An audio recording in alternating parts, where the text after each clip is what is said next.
Former special counsel Robert Mueller is testifying in front of Congress tomorrow, but it's likely his appearance won't be the blockbuster some politicians are hoping for.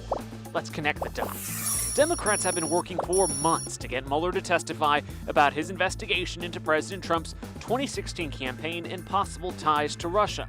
The president's opponents want new information, hopefully in TV-worthy sound bites, to keep some of what the investigation uncovered in the headlines, while Republicans want to raise questions about what sparked the investigation in the first place.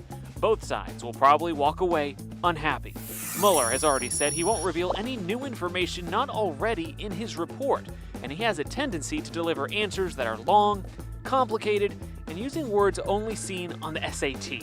Plus, after years in public service, including 88 trips to Capitol Hill to appear before Congress, he's not likely to be rattled by Republicans trying to get him to admit he's biased against the president.